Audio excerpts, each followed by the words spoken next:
यह वीडियो उस व्यक्ति के बारे में है जिसने डर को अपनी ताकत बनाया और जीत हासिल करी। अरुणिमा सिन्हा भारत की पूर्व नेशनल लेवल वॉलीबॉल प्लेयर हैं जो 2013 में माउंट एवरेस्ट चढ़ने वाली पहली भारतीय दिव्यांग महिला बनी।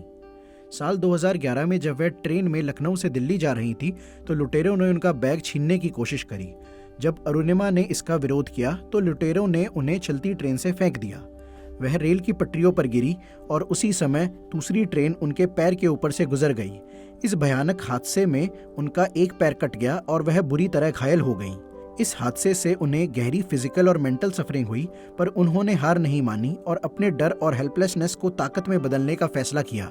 कई कठिनाइयों का सामना करने के बाद 21 मई 2013 को अरुणिमा ने माउंट एवरेस्ट पर तिरंगा फहराकर इतिहास रच दिया। अरुणिमा सिन्हा की तरह हम भी अपनी कमजोरियों से ऊपर उठ सकते हैं और अपने डर पर काबू पा सकते हैं। आइए अब कुछ ऐसी टेक्निक्स की बात करते हैं जिससे हम अपने इस डर पर काबू पा सकते हैं। डर एक मेंटल स्टेट है जो हमें कमजोर बनाता है, लेकिन सही टेक्निक से हम इसे हराकर अपना सेल्फ कॉन्फिडेंस बढ़ा सकते हैं। First technique, accept your fears, यानी अपने डर को पहचानो। अक्सर हम अपने डर को इग्नोर करने की कोशिश करते हैं, जो उसे और मजबूत बना देता है। जब आप अपने डर को एक्सेप्ट करेंगे तो वह डर को हराने की दिशा में पहला कदम होगा।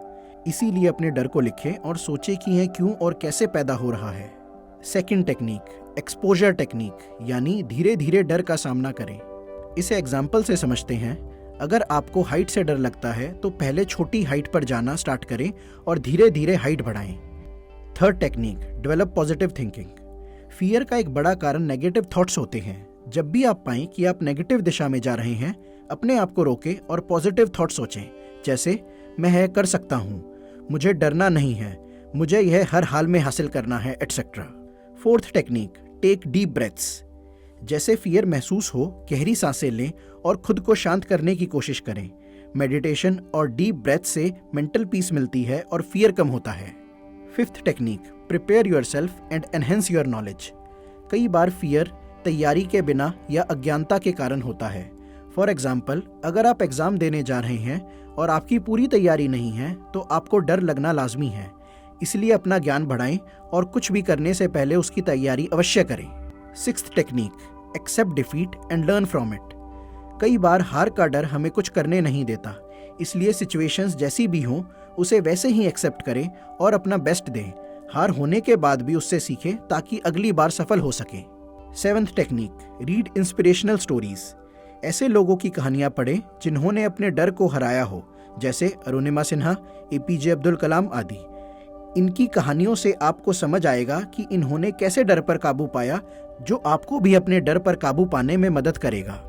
Eighth technique, spend time with confident people. जैसे आपकी कंपनी होगी वैसा आपका व्यक्तित्व होगा। अगर आप ऐसे लोगों के साथ रहेंगे जो अपनी जिंदगी में चुनौतियों का सामना करते हैं तो आप भी ऐसे ही बन जाएंगे, confident and fearless. Ninth technique, do exercise. Exercise, yoga या किसी और प्रकार का फिजिकल एफर्ट डर को कम करने में मदद करता है। एक्सरसाइज करने से शरीर में हार्मोन्स रिलीज होते हैं जिससे कॉन्फिडेंस बढ़ता है और डर भी कम होता है। 10th technique, reward yourself. जब भी आप अपने डर का सामना करें तो खुद को किसी भी रूप से इनाम दें। इससे आपका ब्रेन इसे पॉजिटिवली देखेगा और नेक्स्ट टाइम फियर भी कम होगा। 11th technique, take help. अगर आपका फियर आपकी लाइफ को इम्पैक्ट कर रहा है तो दोस्तों, फैमिली या किसी एक्सपर्ट से बात करें। कभी कभी मदद लेना भी बहुत इफेक्टिव होता है। अंत में, फियर पर जीतना एक प्रोसेस है, प्रक्रिया है जो टाइम, एफर्ट और पेशेंस के साथ संभव है। इसलिए डर से ना डरें और इसका सामना करें।